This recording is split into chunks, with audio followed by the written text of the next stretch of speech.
You have any question? Muốn hỏi gì không? Nhiều cái gì? No problem. Where are you from?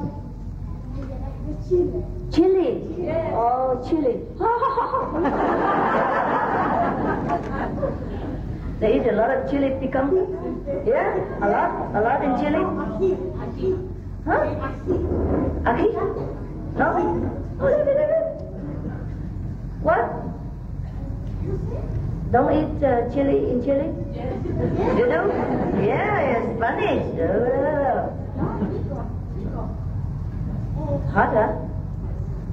Ooh, rico. Rico. Like Mexican? Yes. You eat like Mexican people? Food? Chili?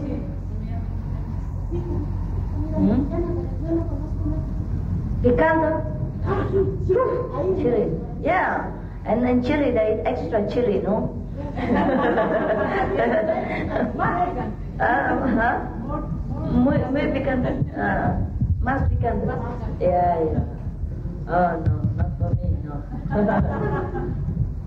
They speak Spanish there too, huh?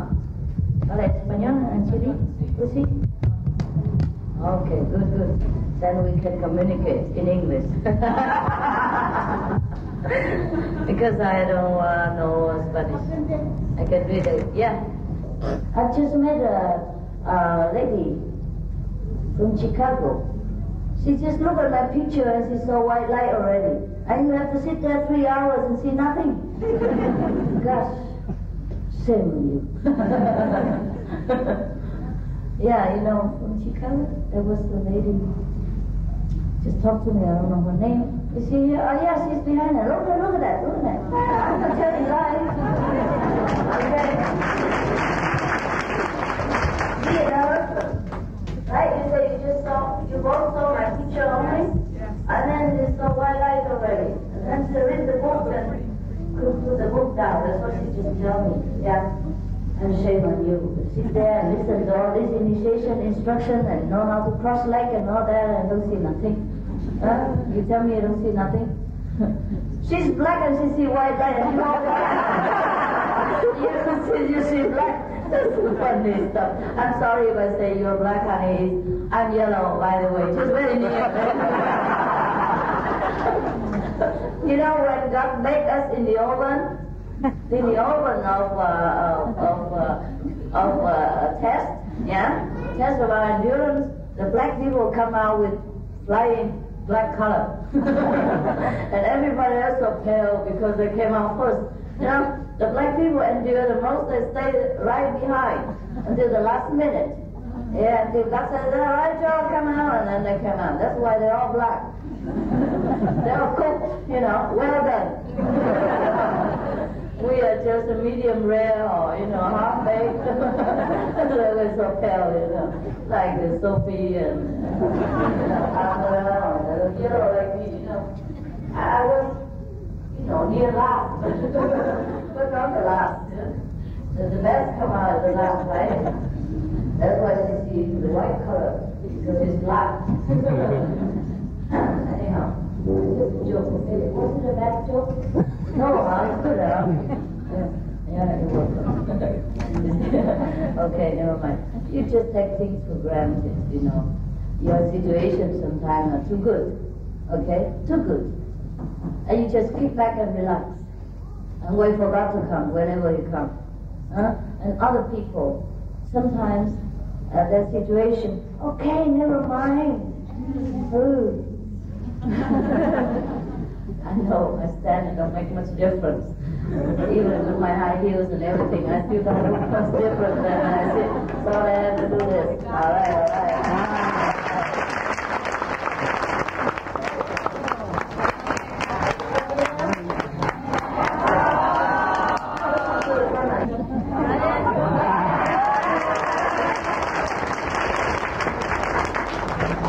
There are a lot more room in this side.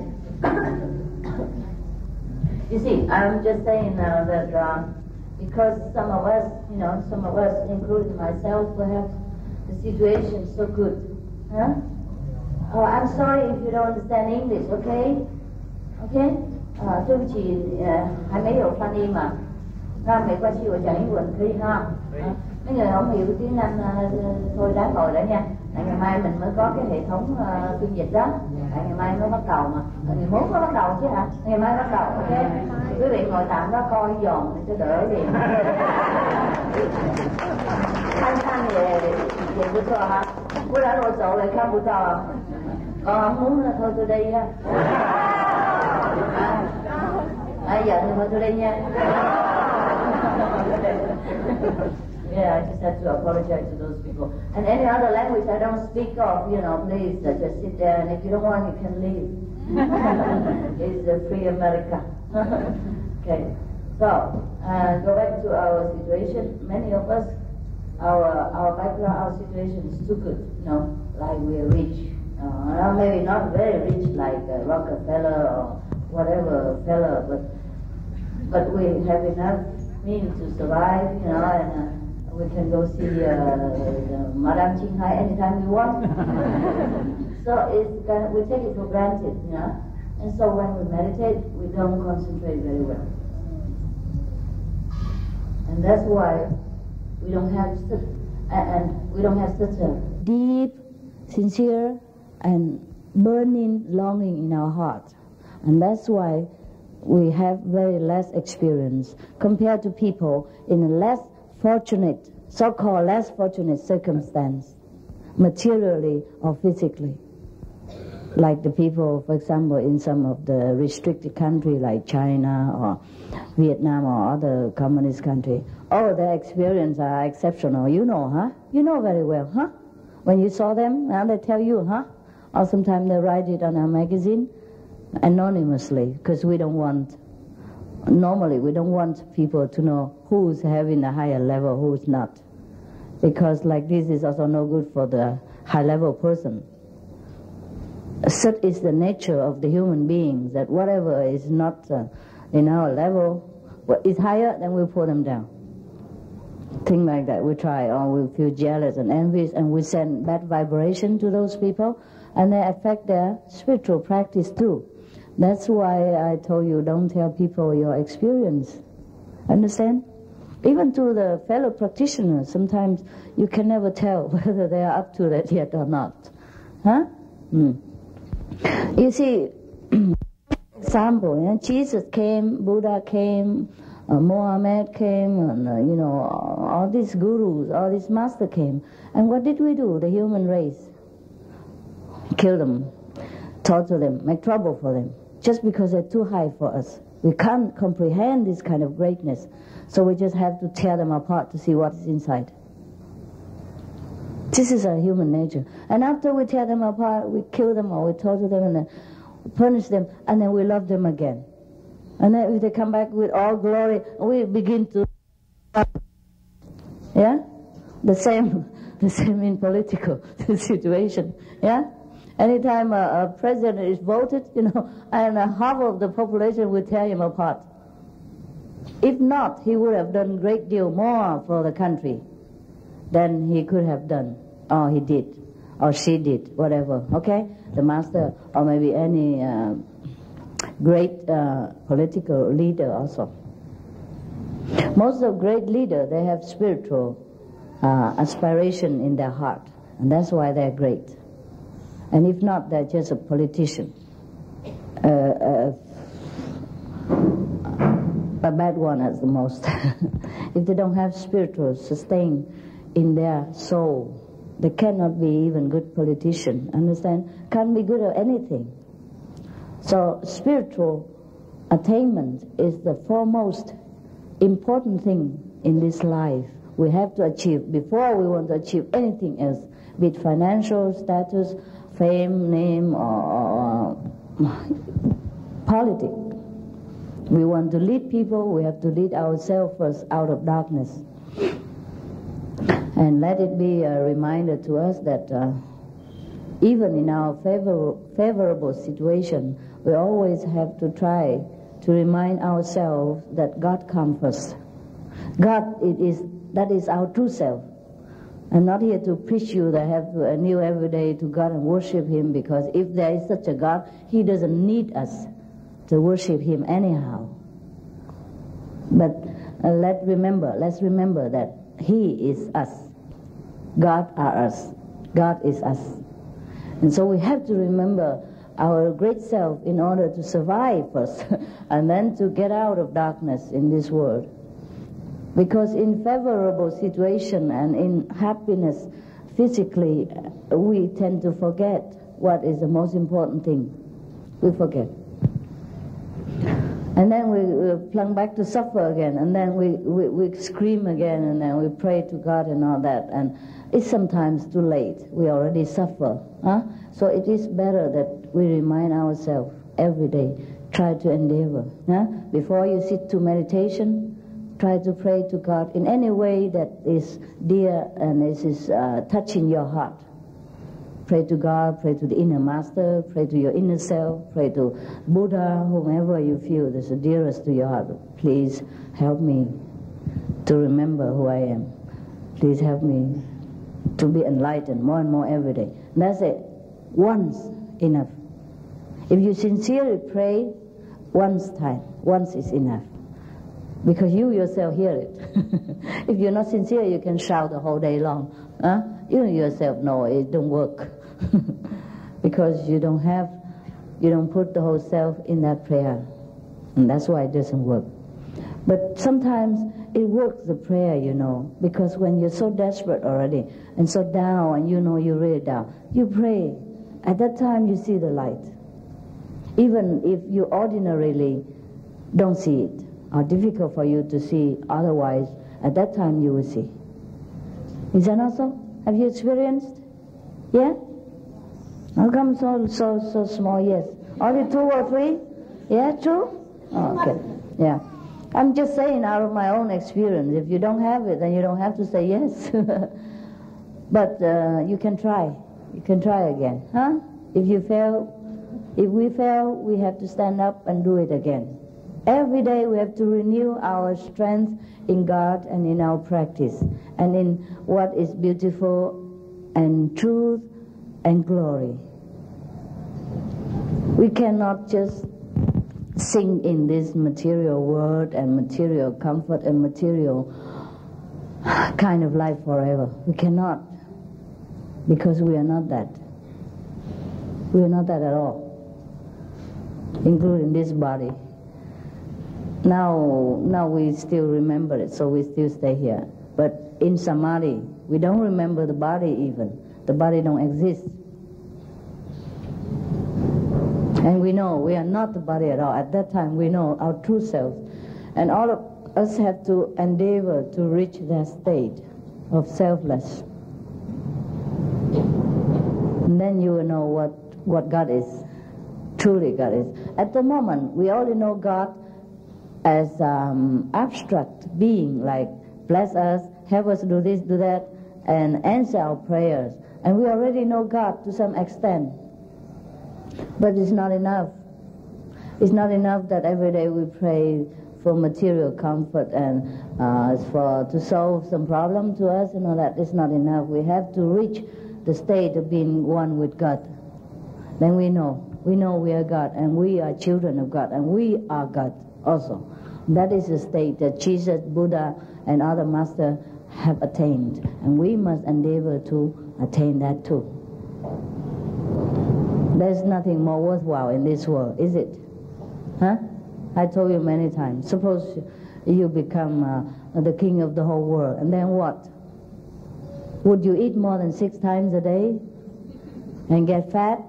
And then you have problem, you have to go to liposuction, whatever, or diet, or exercising, and sweating a lot, and it might not even help. And suppose you become president of a country, and then what? What else do we have? We still go out empty-handed. It's okay to work and earn money and strive to be successful, because that's the sport. We do it. Just like if we go into a football field or basketball field, we have to play as the best as we know how. But that doesn't mean that's the only thing that we should do in this world.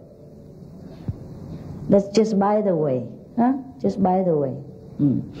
If we do not remember this, then if we sit so long, we don't have experience.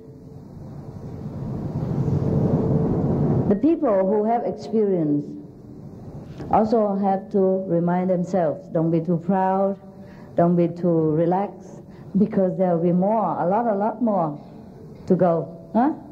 Always there are higher levels. There's no end, there's no roof to our attainment, like, okay, and I hit the roof and finished.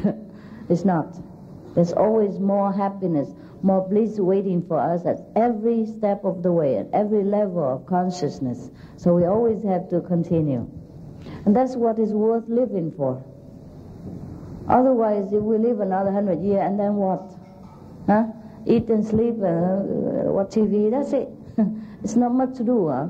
Sometimes it's very boring here. So actually, when you say thank you to me, I think I deserve it.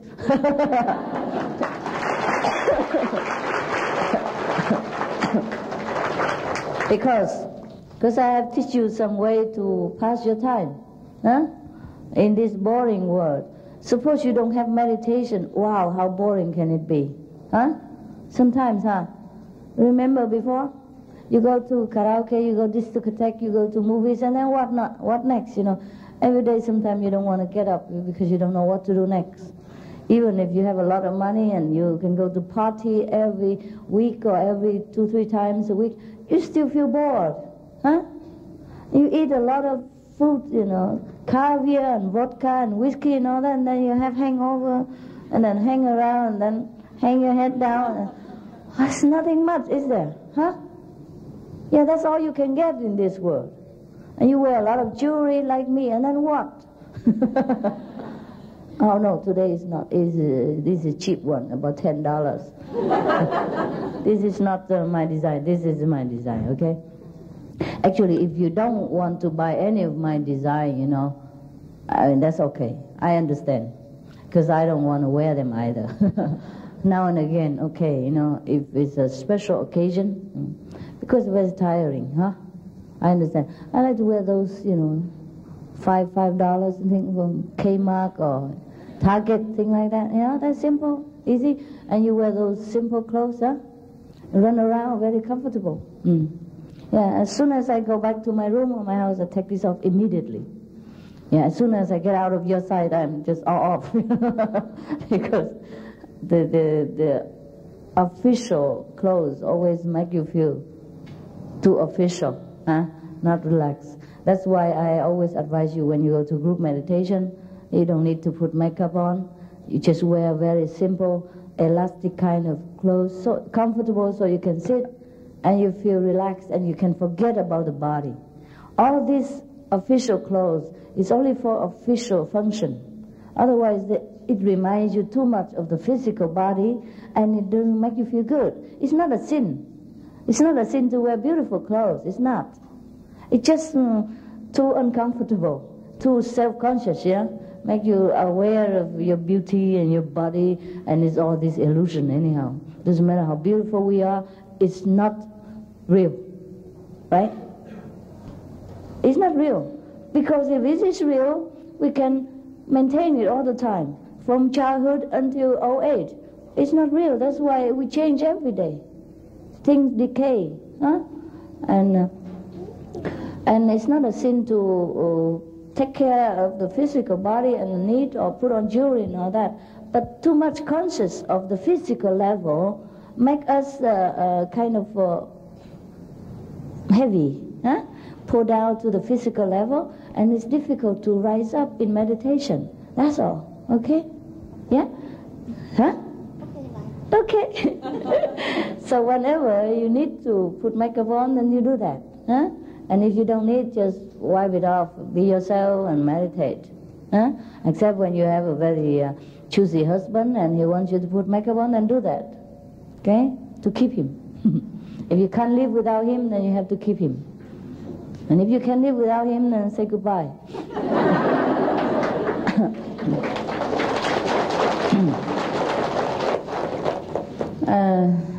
Just that in this world we have to look decent, you know, in a very appropriate circumstance, so people don't think we are weird. Huh? Because anything weird repose people, make them feel that we are alien and we're strange people and untrustworthy. This is human nature. Anything look different from them, they destroy. They want to disturb, they want to make trouble. We already look very much the same, and a lot of people still want to disturb us for no reason. Sometimes we don't do anything at all. They still smell it. They smell that we have something different. Something that they do not yet want to have because of their choice of life. I told you many times that people come here with different choice of life, right? Sometimes they choose to transmigrate in this lifetime hundreds or thousands of times before they come back to the kingdom of God. That's their choice, okay. But they like to keep us here with them because they don't want us to go home first. Yeah, they say, why? It's still fun. Because of their choice, because of the nature of their choice. They feel the world is still fun. Yeah? And the world is only fun when a lot of people play around with them. If suppose their friend gone, their wife gone, their kids gone, they will feel lonely. Even if they want to play, they want to drag everybody around and stay with them to play together.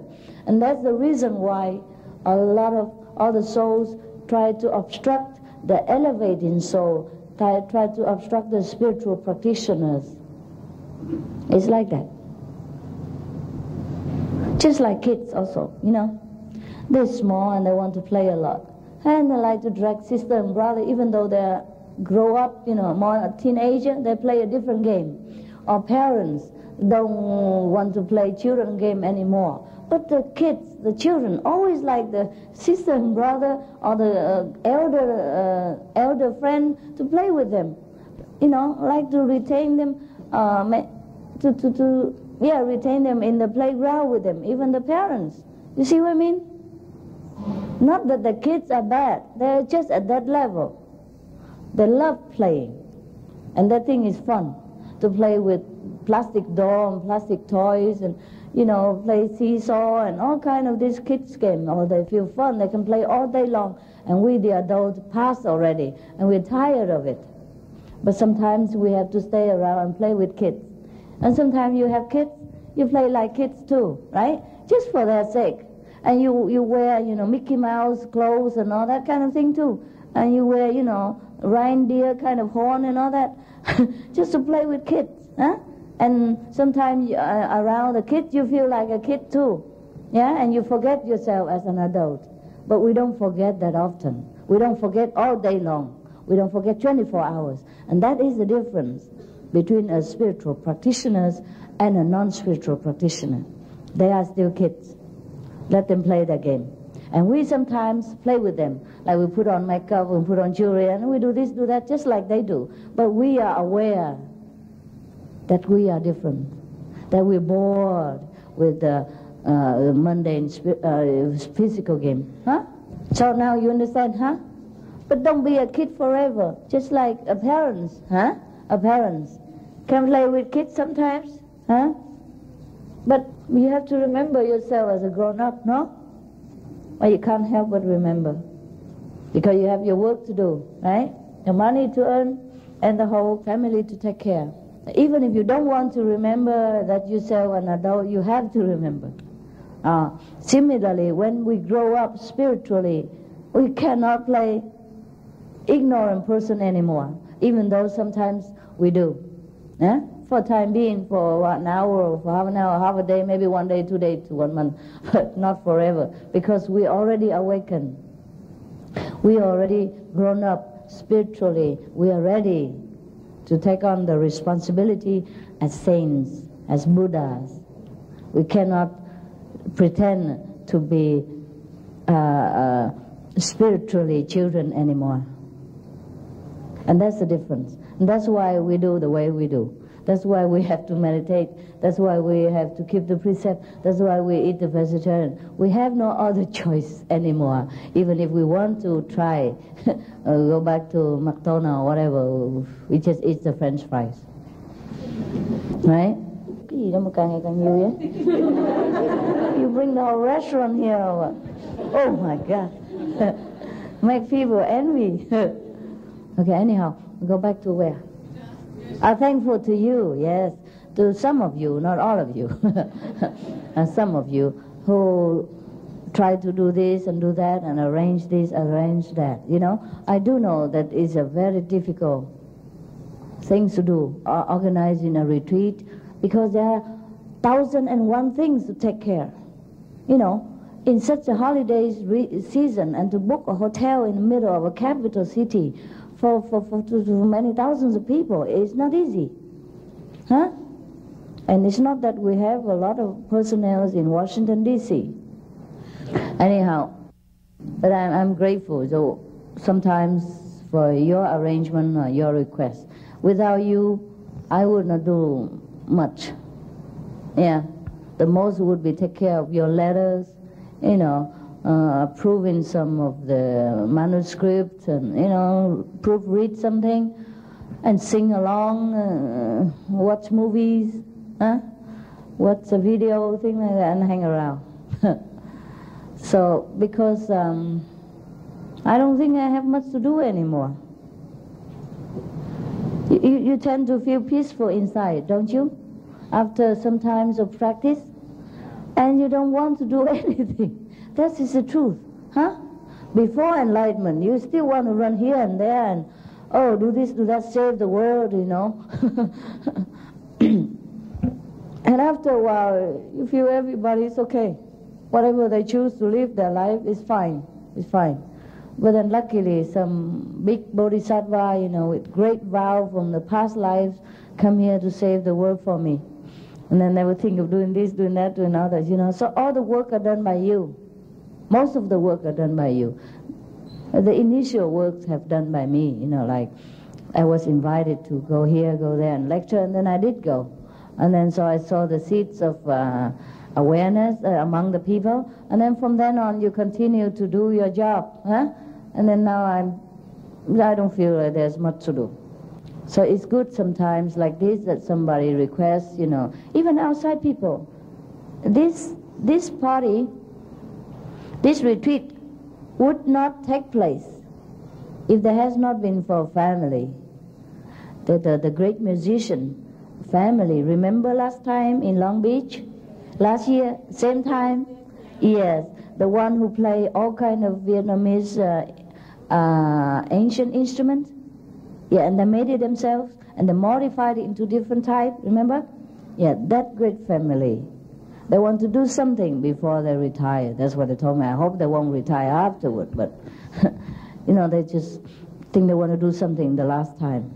And they requested that they would make kind of my teaching into music. Some of my poetry and my teaching compose into music, and make it into a kind of Zen music. Yes, just like Kitaro. Yeah? Chitaro? Yeah, it's kind of New Age, something like that. Old Age, whatever. And then, so, because they were very sincere, you know, and some of our fellow practitioners support them, support their ideas. And I would feel a great, how to say, kind of great discomfort if I refuse such great people. And if they want to do something good for the world, you know, to add into the melodies of this world some more Zen kind of breathing, some more poetic and noble kind of music, how can I refuse? So that's how this event take place. Yeah, because we are, since they are having a great night of musical, I'll say, performance on the 27th. And so the practitioner also asked that may it be also a retreat before that. Yeah, by the way, you know what I mean, to pray for world peace and pray for our peace and whatever. And then we celebrate afterward, just by the way. So this retreat come into realization because of one of the non-initiated people, no, our family. You see what I mean? So anything can trigger our practice. So if we, the practitioner, don't have such a enthusiasm don't have such a patience and sincerity for spiritual practice, we would really feel ashamed of ourselves. Because even the non-initiate people, they are so sincere and so, I would say, earnestly wanting to do something for the world. And so we should be the more so. Capiche? Okay, I don't know what else to say. All right, so you know already, huh? You know why we're here, huh? Yeah, okay. Anyhow, this is the capital of America, Great America, so behave yourself like a capital. You feel good here? Yes. Yeah. It's a city of culture. It's a city of high class, huh? Of international peacemaking and war decision. Choose peace. Anyhow, this is a working city, huh? You feel restless a little here or not? Huh? You don't? Well, I do. Couldn't sleep last night. I don't know what they did to my room. Too many people arranged in my room and I couldn't sleep, you know. I feel like, That's why most of the time when I come to any place, I just sneak in. I don't let any of you know. That's the best. Even in an ordinary hotel, I sleep better. Whenever you arrange, I just keep jumping up and down in the bed, you know. I don't know what to do with myself. Too much blessing. Next time, just do it. Don't bless my bed, okay? And don't bless my food, don't bless my kitchen, don't bless anything. Just leave it alone. So then I can sleep a little, have a little rest. I come see you anytime, anyhow. Don't be restless. Okay, all right. Any question? Okay, so I see you. Huh?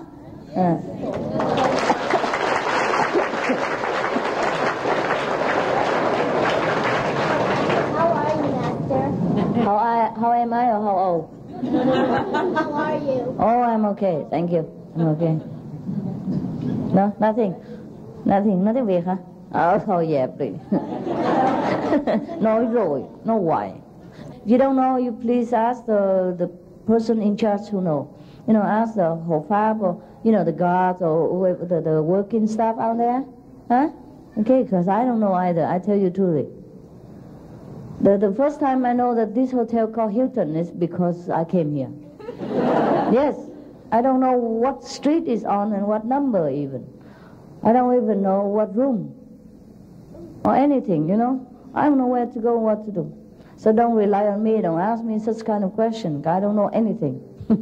Okay? Anytime when there is a retreat or the lecture or something like that, I'm driven there and driven back alone. I don't remember where I give lecture and what the address and so don't ever ask me, okay? I don't remember. I don't know, okay? You ask whoever know, okay? And if that person doesn't know, you go and find someone else. Better ask the working staff, you know, the one who sit there and registers your name and all that. Perhaps they know, okay? They should know. And if they don't know, you tell me, and then we both go and ask them. Okay, and make sure the kitchen staff remember to cook food and leave it 24 hours for people who come late to eat. 24 hours, understand? Sometimes if you're hungry, you can go and nip something, but don't nip too much, and the next person don't have. And don't eat too much, because you can't meditate. 80%, okay? 80% food, 10% water, and leave 10% empty. Okay? Like this, the next meal tastes even better also. Huh? Okay, bye-bye. So long. So long.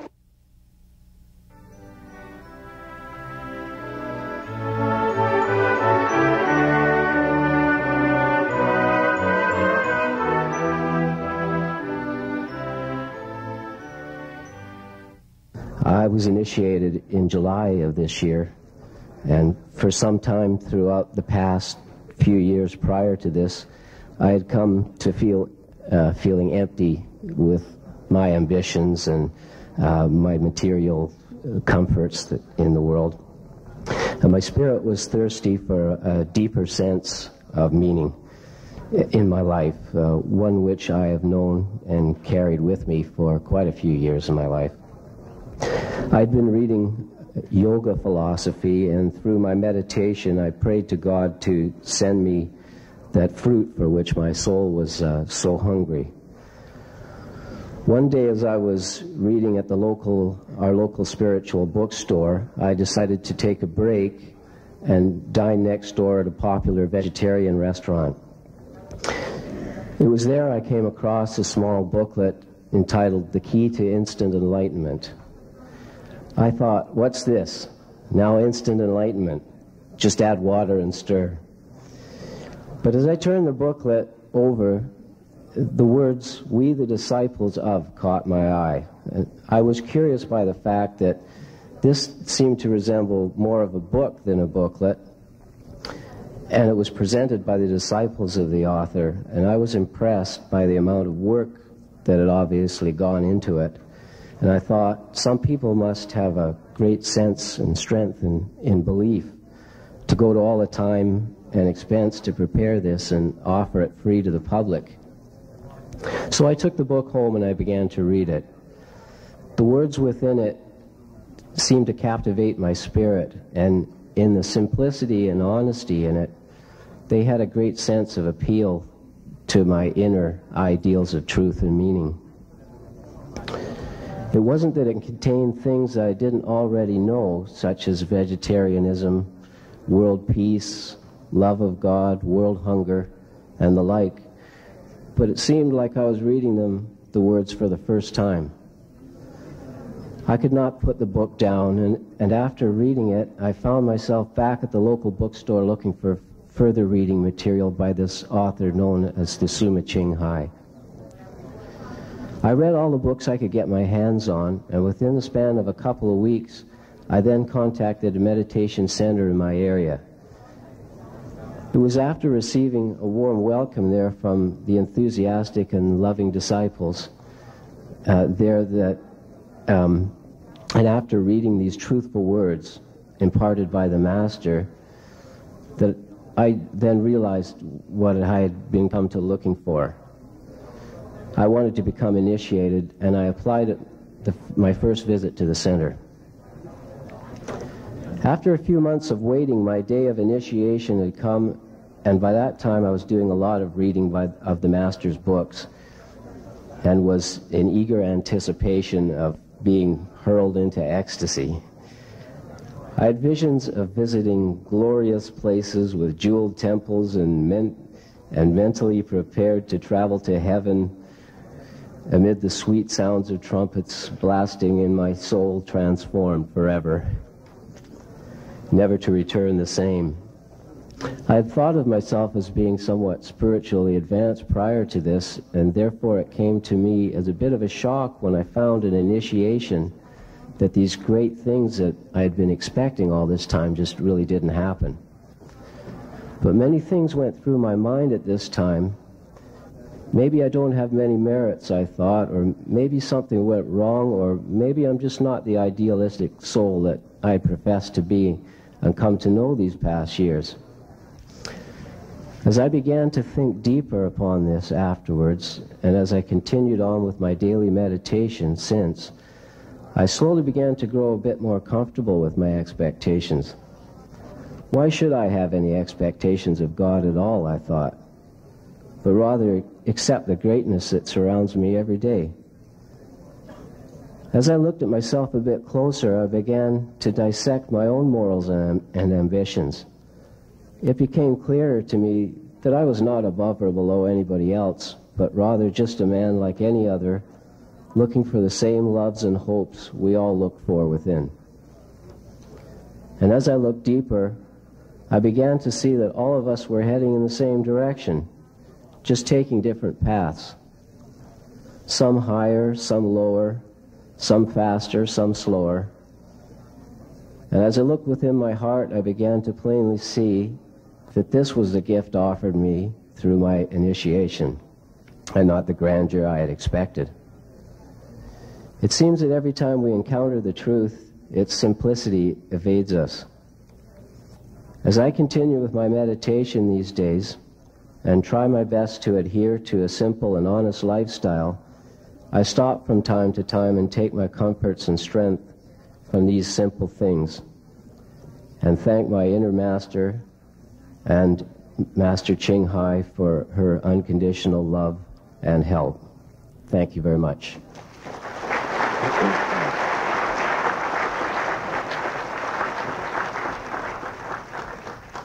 The next person I would like to introduce is from Montreal, Canada Center.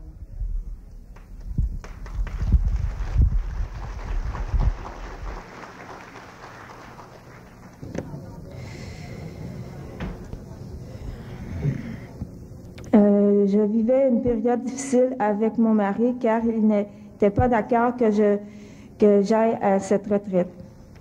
I was going through a difficult time with my husband because he was not in agreement, with me coming to this retreat. He did sort of disagree with me coming.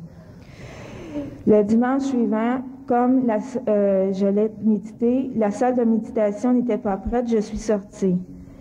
The following Sunday, I went to meditate, but the meditation room wasn't ready, so I stepped out. Lorsque je suis revenue, j'entendais la voix de Maître au loin, et plus j'avançais vers la salle, je ressentais une grande joie. When I came back in the room, I could hear Master's voice, and as I was walking into the room, the closer I was getting to that voice, the greater joy I was feeling and experiencing. J'étais très heureuse d'entendre Maître, et ensuite je me suis mise à pleurer car je ne voulais pas que mon mari ait de la peine.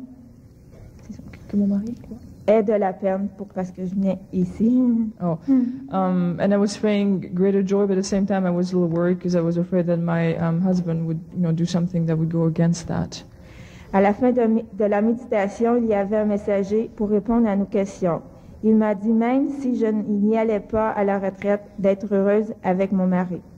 A Kuan-Yin messenger was there, and at the end of the group meditation, he told me that even if I could not attend the retreat, I just, be happy with what I have.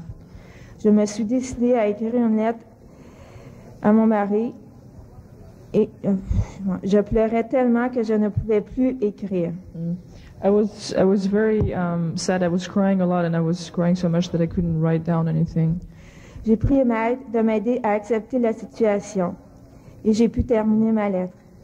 I prayed to Master to allow me to, finish the letter and sort of take myself, back into a more calm space.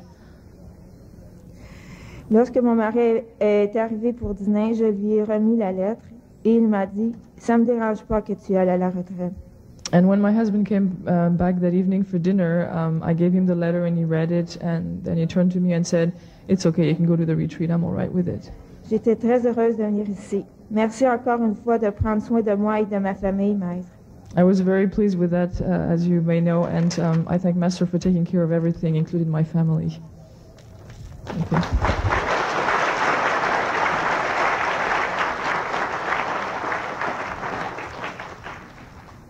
From Chicago, Illinois Center, United States.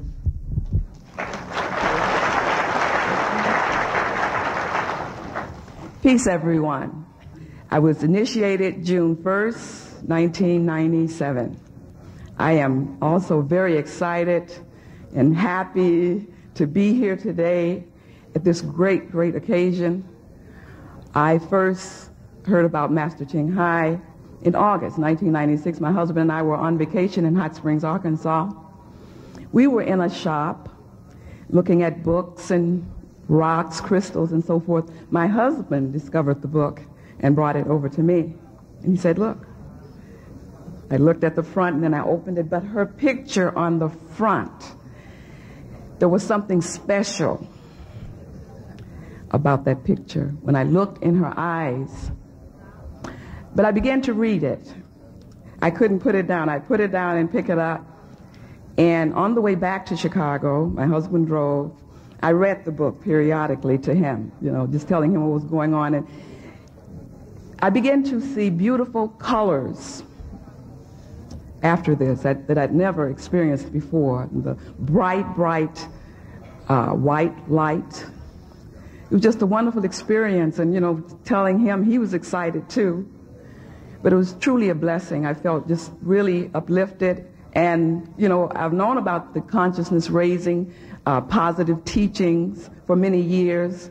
And I knew that it was really a blessing meeting or finding out about Master Ching Hai, because, you know, she was teaching the same teaching that we were used to, all the wonderful teachings that she brought forth about Jesus and so forth, the truth about him. We were just elated to hear such a wonderful woman come forth, so sincere and serious she sound, but we'd never met her before.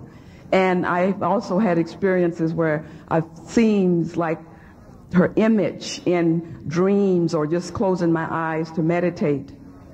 I've had experiences on my job where problems were solved because of the initiation that I received. My husband also received initiation at the same time, so we're both practitioners. And most of all, yesterday, my first time at a retreat, my first time meeting Master Ching Hai, I had the opportunity to speak with her one-on-one. And I mean, I was so surprised, I was so shocked, I thought I wasn't going to be able to speak, but I was able to talk to her. And I'm writing a book, and I said, Master, I said, I would like to put your name in my book. She said, oh, you would, huh?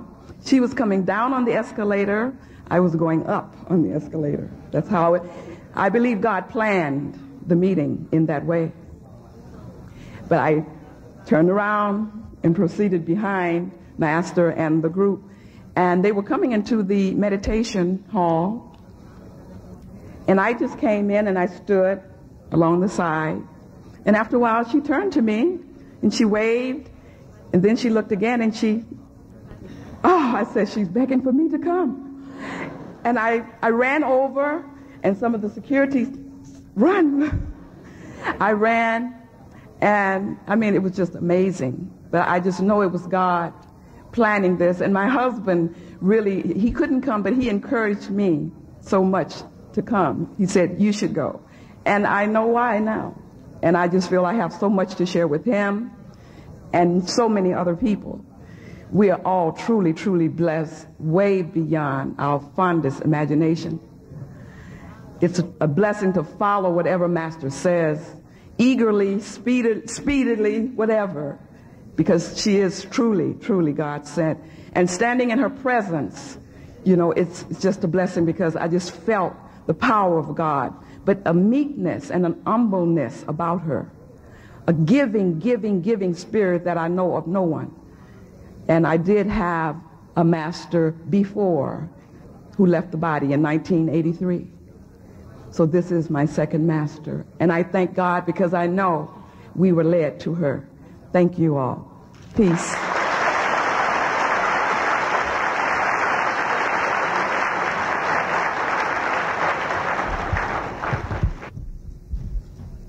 This concludes the inner experiences for today. We have some good news. We may be blessed with a very important guest. So I ask you all to close your eyes in meditation.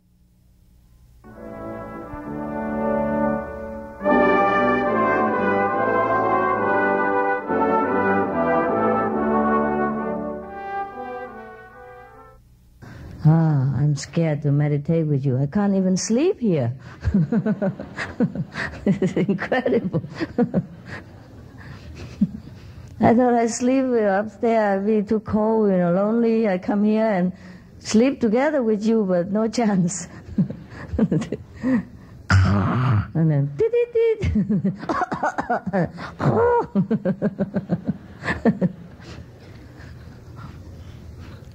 and then some handicapped have to park his car right in front of the road. You know, right in the middle of the walkway. You know, we have this walkway.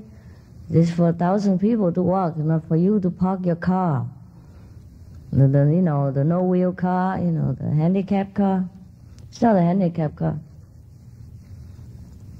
I know you complain when you have some physical problem, but it's just a temporary, you know, like if you have an accident and you broke your leg and you have a cast, and just for a while, and then you'll be okay again. And don't make everybody else become handicapped by parking your car on the road, and then I become handicapped too, and then we complain all together. And you just try to catch attention. Yeah? He complained already in L.A. Hey, I must go to Washington, D.C. Somebody must take care of me. It's not a must. We take care of you if we want to. Because we want to show our care and attention, and you have to say, please, can you help me, or can somebody, not say, I must go and somebody have to take care of me. Nobody have to take care of you. It's your own karma. Right? Just like some people bring the children in the center and expect that we become bodyguard and babysit all day long. Everybody go there just to meditate, like you do. And if luckily they don't have their lovely karma with them, then you don't throw their karma at them. Sometimes you have to watch your manner. This is very rude. Everywhere people try to take care of children and, the temporary handicapped people, but we should not use it, should not abuse it and throw it at everybody's face and everybody else's expense. Whatever we have is our own problem, it's our own karma, we created it. Even if we don't create it, if somebody else wants to help us, that's their own free will and free, and loving voluntarily. We cannot force people to take care of us because we are this, we are that, we are others. There's nobody here owns us anything, and nobody anywhere owns us anything, absolutely, whatsoever. We are in this company, and the employee here are very helpful already. Our company is already the best. So don't try to make it, as if this is the end of the world. And if any one of you want to sit on the chair for any reason, sit on the rear or on the side. Yeah? Don't park yourself right in front of everybody else or right in front of me. I know you have the reason for sitting on the chair. You might have your long leg, you might not be used to it, cross leg, you might have your leg problem, or you might have your pain or something. It's all right.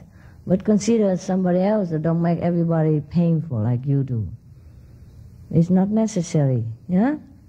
We are a practitioner. We should be brave, we should be courageous, and we should take care of ourselves and accept whatever condition we are in as much as we can. Unless necessary, we don't trouble other people. Everybody come here for the same purpose. They have the same problem like you do, more or less. They have to go through a lot of problems to come here. They have to pay the money, they have to take holiday sometime, they have to quit the job if they couldn't get it, or if the boss don't feel like give them holiday and things like that. And they have to go through family discussion and be courageous to, go above all obstacles in order to come here.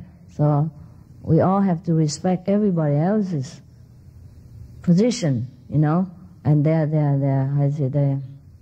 their privilege. Not to come here for you alone, and don't try to catch my attention for yourself alone, because you will have it. When I pay my attention to you, you will see what it's like. Yeah. I don't like people to take advantage of everybody else's and just think of yourself at everybody else's expense. Doesn't matter how much I love you and concerned about your condition. I'm concerned about everybody else as well. So I don't like people to take, everything for themselves and nothing left for everyone else, When I come down and just one or two of you and make some problem and make me in bad mood, then everybody else have to share that too. You understand? And that is no good. And make sure if you want to come here next time or any time, consider everyone else's position.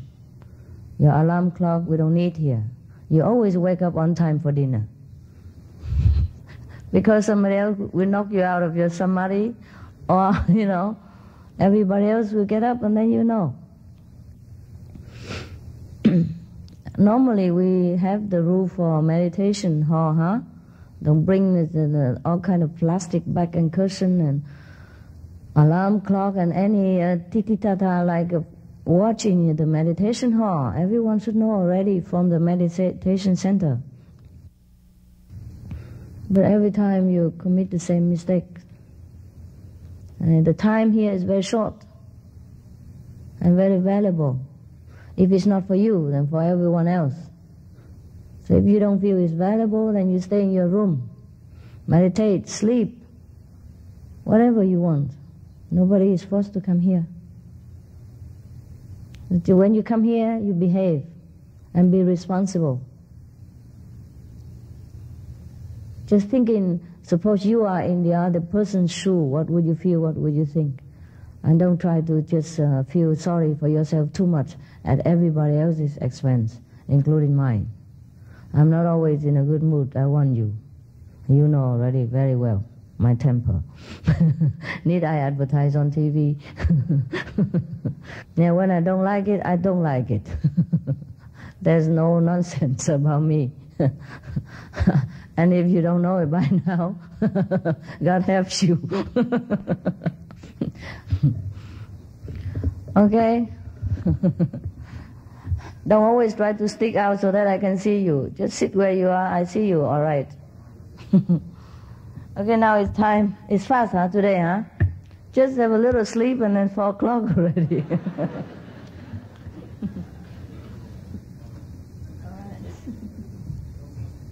Okay.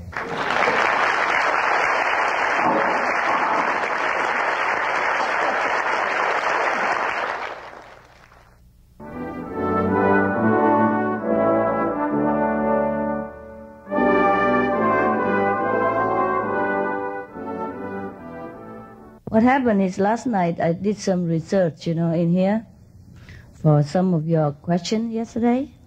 Because yesterday I did give you some answer, but after a while I came home and I came to my room and I thought there's something else missing. Yeah? And I did some research and I had some answer for you. So I stay up until very late, like maybe 5 o'clock in the morning. Actually, I wanted to come down and meditate with you about 3 o'clock in the morning. But I thought I haven't done my research yet. So do you want any more questions or you want to hear the research? Huh? Okay, just short one, huh? Then you go for lunch, huh? And you're tired now? After a good sleep, are you still tired? I can hear you from very far. After all, I have sympathy with you. Every day you're running, either for kids, for their school, or for your work, and, for your headache every day for survival. So if you do sleep here, it's all right. It's all right. You make up at home. Meditate at home. Later, don't worry about it. God knows. God knows we are in trouble here. Okay. About the first, what was the question first? The lawyer first, right? Actually, in this kind of situation, it is wrong, huh? Because the lawyer is there to protect the company whenever the situation demands, not always blindly defend for the company, even when the company is wrong. And that's the purpose of having a lawyer anywhere or anytime, not only for the company, but for private and for any enterprise or any undertaking, huh? Suppose somebody wrong us, right? Accuse us for something that we have not done, or accuse us for something that we rightfully just, huh? Then we have to need a lawyer to defend for us, because we do not know much about the law, huh? And he's more the expert. He can argue for us. Then we need the lawyer. or the attorney, whatever. Nah? They should be the one who defend for the weak and help the ignorant or the suppressed persons. So in the case of any company at all also, if the company are wrongly accused and being taken advantages of by the employees or by other company, then the lawyer should be using his best to defend for that company. Then it's okay. That is the best way to use a lawyer or to have a lawyer. It's not just to have it there so that you always win and your company always save money or take money from other people, right? So it is not the lawyer's fault, it's the company's fault. And even if a lawyer for any company or any individual should strive to understand the whole fact and then defend for what is right. And not defend for the client, but defend for justice. Then it don't matter. But as in most case, people just make use of the lawyer to win the court case. It doesn't matter whether it is right or wrong, then it is no good. Okay? Yeah. So if you are a lawyer, if you intend to be a lawyer, if you're going to work for any company, for any person, you should bear this in mind. If your client is wrong, tell them they are. And you refuse to defend. Or you can change the policy of the company, say, my profession is to defend for what is right and just. I cannot go over that. And if they fire you, go do something else, sell tofu or something. Huh? I told you yesterday. Yeah. We don't have to live the life of rich and famous in order to be a human being. The more we strive for outside richness and fame, the more we are slave for all kind of wrongdoing in this world. We should always strive to be righteous and right. And then it doesn't matter what we do. Then we will not fear of anything. You remember the story about Rama in India, when he was nominated to be king, future king. Okay, he was ready to be king. And when his father denominated him because of some incident with the queen, the smallest queen, she got jealous and then talked him out of it. And so he was denominated and exiled into a very far away country. He was also prepared to go. And people say, are you not sad? You're not standing up for your right and all that? He said, what for? If I'm given the kingdom, okay, then I will have to fulfill my obligation and do my duty the best as I can. But if the kingdom was taken away from me, good, then I don't have to do it. I have a lot more time to meditate and to think of God, to do something else. When we look like that, it's good. When we look at things that way, we don't feel so confused and struggle inside anymore. We don't care. And that's the right attitude of anybody, especially for the Kuan Yin practitioners. Before I came to DC, I have already brought a ticket. And one of my companions also.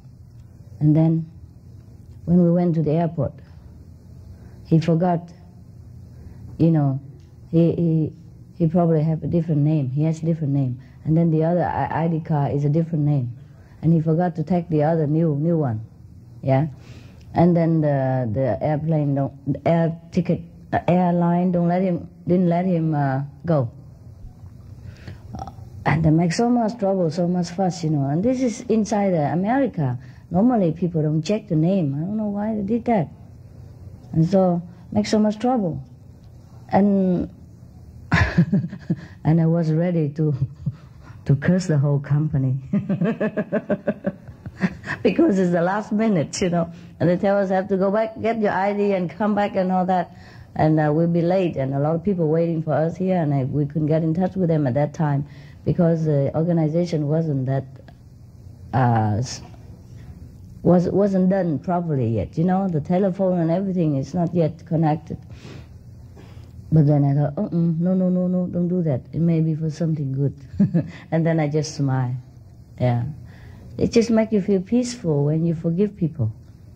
And when you think that maybe that is God's arrangement for something else better, or for somebody's benefit. It might not be your benefit. It might be somebody else's benefit. So whatever it is it's God's arrangement. Otherwise it wouldn't happen. That's what I think all the time. You know? And then suddenly another lady jumped in from nowhere and say, oh, you can buy another ticket with this ID card. And then, you know, like refund the other ticket, so no problem. And then we go on time. We went on time also. It's not because of a new ticket or anything. It's just the attitude that makes you feel so good. Good before the new arrangement comes. You already feel good. You already make peace with God and with the whole world within yourself. So this is a very beneficial way for us already, that we can think that way because we meditate, because we're calm in our heart and we don't feel hostile toward any situation or any people. So let alone somebody who has not done us anything wrong, like the client of the other opponent, of the opposition. So as a lawyer or any defender of justice, you should remember this. We rather do ourselves harm than do somebody else harm. In case, or only except for self-defense, then you do what you think is right. But normally I just let God does what is right. I don't even bother to defend for myself. What is it to defend for ourselves after all? What do we have to defend for ourselves? To defend for myself so that I live longer in this body? So that I eat more in a few more days, or a few more years that I live, or defense for my fame? What for do I have any fame? And what for does it serve me? Of course, it is good that if our group have a good name, then it's more comfortable for us, and we can do a lot of more beneficial things to mankind. But if it doesn't happen that way, then it's all right. Then I have less work to do. And you have less brothers and sisters. I mean, in the same group. Otherwise, they are also our brothers and sisters, even if they're outside our group. It don't matter. We don't lose anything. Okay, there's another question about being bachelor. In the old time, many of the masters, even now, they're married and they have children. But they would advise you, like St. Paul or like the Buddha, tell you not to marry. It's not because being married, you cannot become a Buddha, or having some physical exercise with your wife stop you from become one with God. It's not that. It's just that if we are too indulgent in physical awareness, then it's more difficult to rise up as a spiritual level. That's number one. So if you exercise everything in moderate, it's all right. That is number one. Number two, in old time, and even now, but let's talk about old time, why the masters advise people to be bachelor, to be single. In old time, it's more difficult to raise a family than now. Jobs and I'd say facilities are not as abundant as today. Do you agree? Yeah, very difficult. And if you want to travel to go to see a master or to practice a retreat or something like that, and you have a family, it's even more difficult than today. Today, you can do extra job, and then you can leave the family at home for a day or two or 1 week, and you fly home very quickly, or you go by train. In the old time, if you want to see a master and you happen to live very far away, you have to go on donkey, go on foot, and it takes months.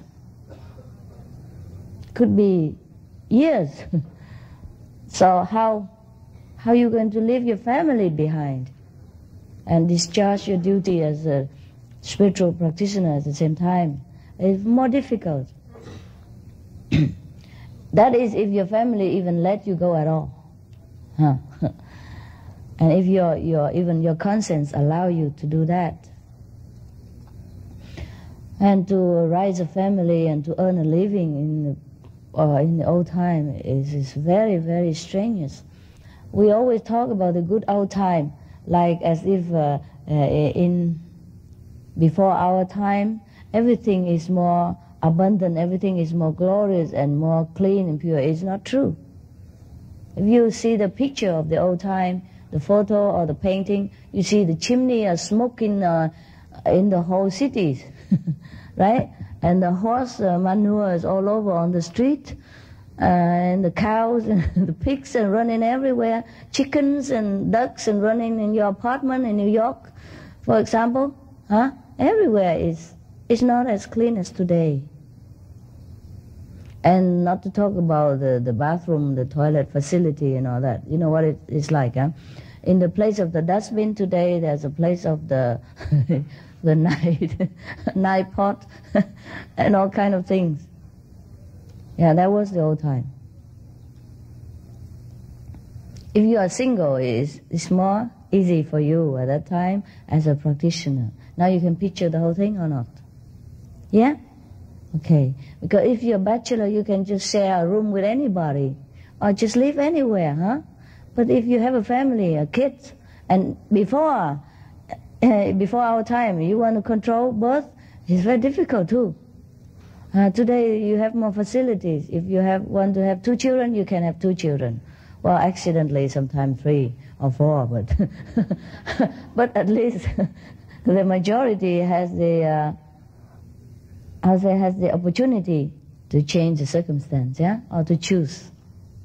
In the old time, no, you don't. So if you have a family, you're bound hand and foot. And that's why the master of the old time tell you, better be single. Understand now? So many things, it's not just that.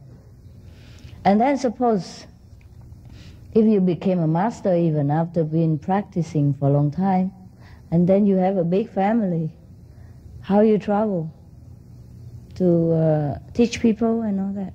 Yes, possible too, but you couldn't travel far. You couldn't stay long for months or something like that. There was a master in Muslim Sufis long time ago. He's very famous. His name is Mullah Nasruddin, if I'm right about the spelling. Yeah, he's a very funny guy. He has a wife and kids. But he also can discharge his duty as a master. But he was dirt poor. And he couldn't travel very far anywhere because he has only a donkey. And even sometimes people come and want to borrow his donkey. So there was a joke about him. One time somebody came and wanted to borrow the donkey. And he said, no, the donkey is not here. Oh, he can tell lie too. White light. And suddenly the donkey, bah! You know, in the old time, people keep donkey beside the house, or behind the house in the small room or small stable, huh? And the donkey, bah! And the neighbor said, huh? Master, you tell lie? Mullah, you tell, Mullah means a teacher, huh?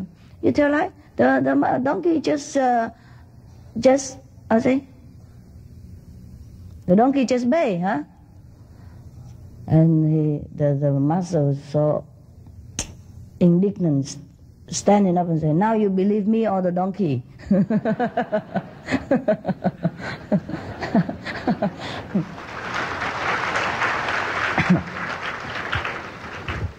Okay, so much with the master.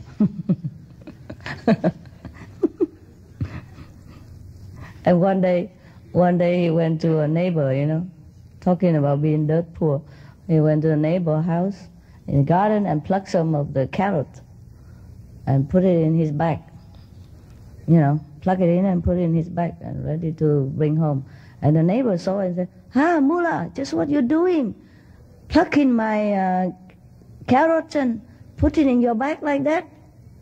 And the master stood up and said, hey, yeah, I was just wondering the same question.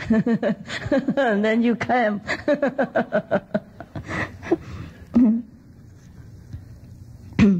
He also doesn't know what he's doing.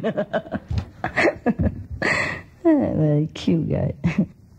And then he also has family problem, even as a master. I mean, he doesn't talk that much, but just one or two joke, give us a picture. Like one day he went to a shop, and then a shopkeeper sell a pair of sword, very expensive, 50 gold pieces for a pair. And Mullah just look at it and say, oh, what is this? Why so expensive? It's only made of a piece of iron, at the most. Why is this a 50 piece of gold? In the old time, it's very expensive. So the owner of the shop said, oh, Mullah, you don't know. This sword is magical sword. When you go out and fight, they extend longer, invisibly, and reach the enemy and kill them. So the master don't say anything. He went home. And he brought out a pair of fire tongue, that you use to pick up the hot coal from the fireplace. Okay, they call it fire tongue, right? Okay, he brought to the shop owner, a pair of fire tongue and said, here, sell this for 100 gold piece. And the shop owner of the sword, sword shop owner said, why, Mullah? This is just an ordinary fire tongue. Why 100 gold piece? And the mullah said, you don't know. This might look ordinary to you, but when my wife throw it at me, it can extend across the room of 50 yards.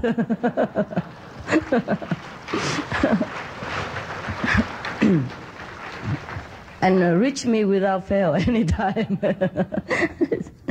It's very cute.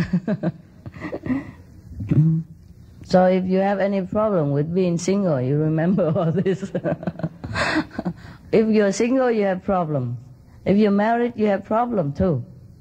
But being a single, there's a little less problem, I must say, More freedom. And maybe more lonesome.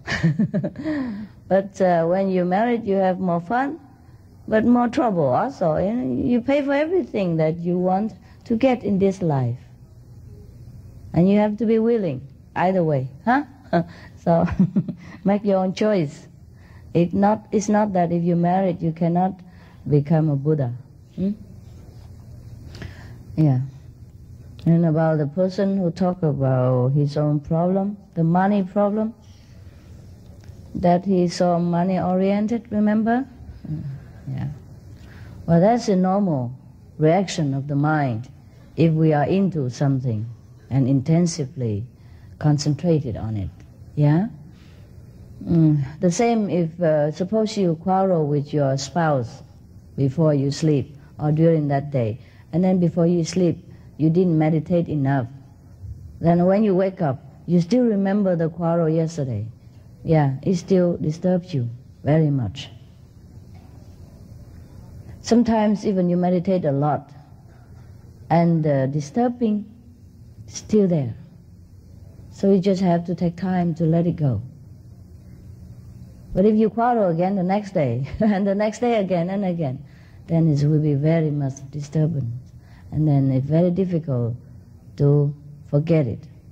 So it is better that we try to construct a very harmonious atmosphere at home.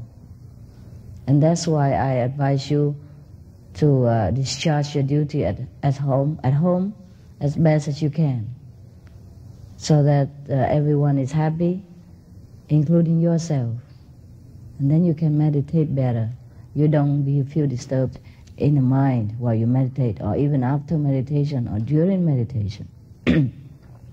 Now, concerning daily work, like making money and discharging your duty as your employment required, it's very difficult to put it down.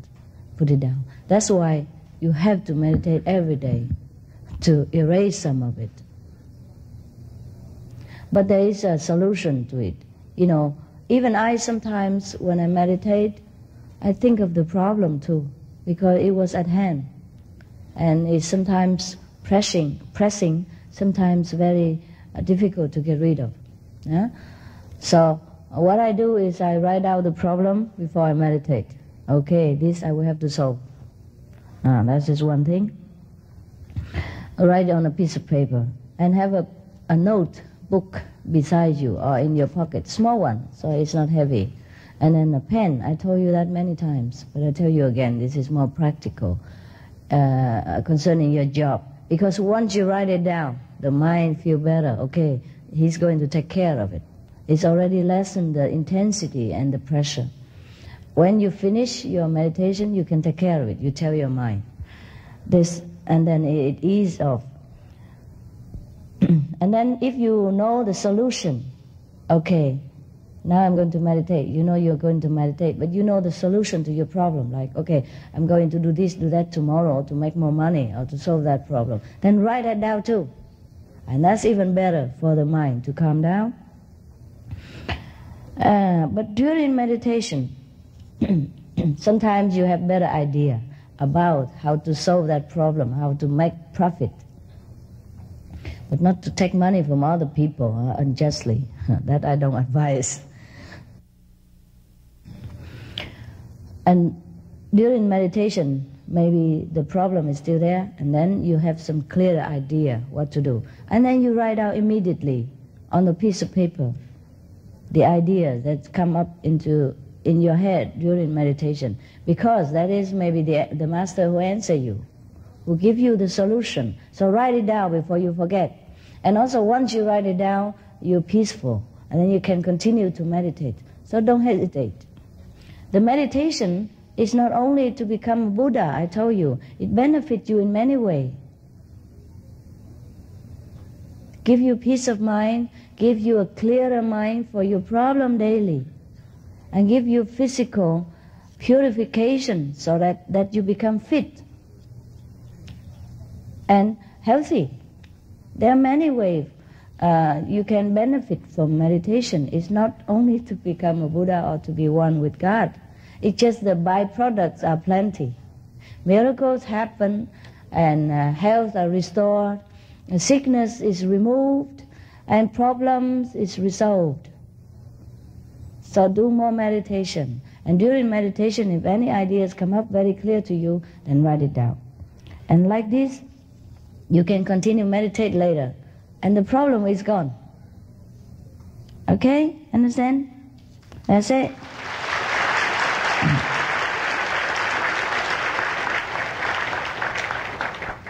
And suppose after all this the problem is still not gone, and it bugs you every day and bugs you too often that you couldn't meditate, then you have to quit the job or quit me.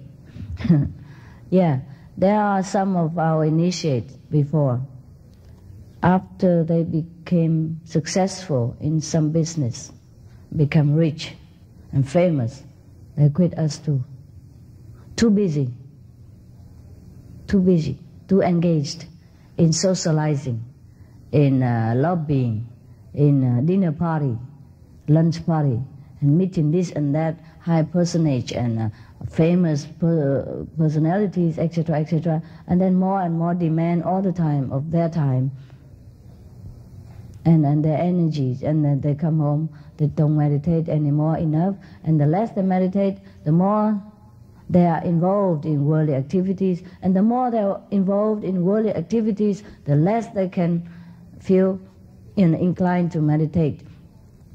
And so, you know, the vicious circle going, and then they live all together.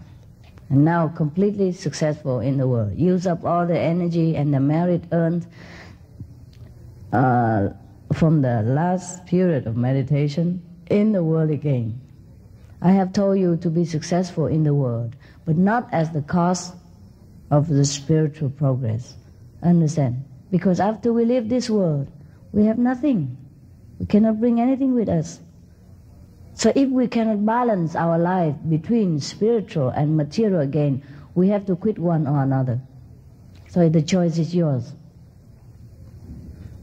Anytime we should choose the spiritual progress before the material gain, of course. But I could not force you to make one choice or another. I just tell you the consequence.